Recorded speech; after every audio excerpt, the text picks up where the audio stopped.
problematika. Pasal 2 ayat 1. Melanggar azas legalitas, lex serta, dan lex scripta. Pasal 2 ayat 1 Undang-Undang Tipikor. Setiap orang yang secara melawan hukum melakukan perbuatan. Pertanyaannya, perbuatan apa? Memperkaya diri sendiri atau orang lain adalah tujuan dari perbuatan tersebut. Bukan perbuatan itu sendiri. Yang kemudian, yang berakibat merugikan keuangan negara. Begitu kita kalau membaca secara lebih jujur. Di situ ada kami sampaikan, mohon maaf Majelis Hakim Mahkamah Konstitusi, penjual pecel lele.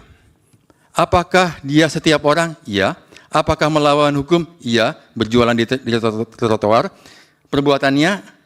Iya. Jualan menggunakan trotoar. Memperkaya diri sendiri? Iya. Dapat untung? Merugikan keuangan negara? Iya. Trotoar digunakan, negara rugi, harusnya bisa disewakan. Pejalan kaki 5, maka penjual pecel lele adalah bisa dikategorikan, diklasifikasikan, melakukan tindak pidana korupsi.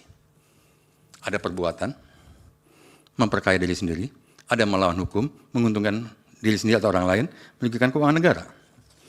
Karena itu, Profesor Dr. Saf Meyer, Mister, dan kawan-kawan, dalam perumusan delik harus memenuhi azas lex serta. Tidak boleh ada perumusan delik yang kurang jelas. Sekaligus juga melanggar azas lex stricta. Tidak boleh penafsiran yang terlampau luas. Mesti ditentukan jenis perbuatannya. Next. Sudah hampir 20 menit, Pak Chandra. Izin. Silakan. Oke, terima kasih. Problematika pasal 3 Undang-Undang Tipikor. Kita tahu bahwa keberlakuan kaidah hukum menyangkut lingkup laku pribadi wilayah, lingkup laku massa, al-hiwal. Problematika pasal 3, next. Saya cepatkan saja. Pasal 3 ada kata setiap orang. Dari segi filosofinya, pasal 3 itu adalah ditujukan kepada orang yang memiliki kewenangan, memiliki kesempatan sarana karena jabatannya. Karena itu menggunakan diksi setiap orang dalam pasal 3 itu mengingkari esensi dari korupsi itu sendiri. Lord Acton pernah bilang, power tend to corrupt, absolute power corrupt absolutely. Tidak setiap orang punya power. Karena itu penggunaan kata setiap orang di pasal 3 mengingkari esensi dari korupsi itu sendiri. Next, saya cepat. Ya. Problematika frasa merugikan keuangan negara pasal 2 ayat 1 dan pasal 3 Undang-Undang Tipikor. Saya mau cepat aja.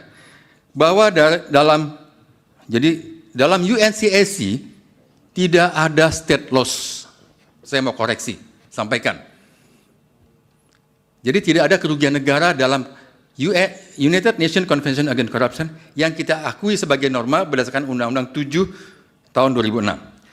Bahkan Undang-Undang Indonesia sudah direview oleh anggota UNCAC. Rekomendasinya apa? Rekomendasinya adalah next, supaya cepat, consider revising the laws to remove the reference to state laws.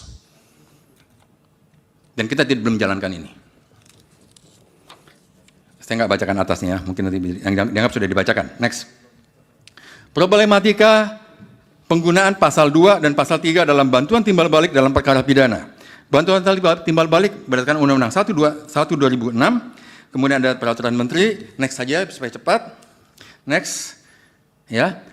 Mensyaratkan adanya azas kriminalitas ganda, dual criminality.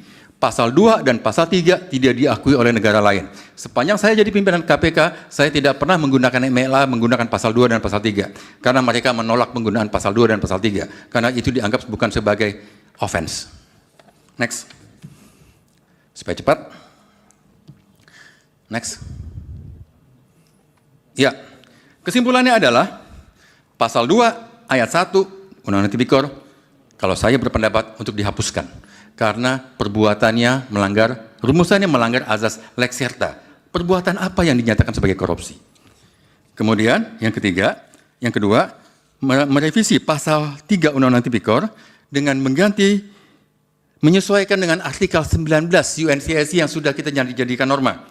Setiap orang diganti dengan pegawai negeri dan penyelenggara negara, karena itu memang ditujukan untuk pegawai negeri, dan kemudian menghilangkan frasa yang dapat merugikan keuangan negara dan perekonomian negara, sebagaimana rekomendasi UNCSC, next, sehingga bunyinya seperti begini. Pasal 19 UNCSC, abuse of function, disahkan dengan Undang-Undang 7 2006, bunyinya sebagai berikut, tidak dibacakan.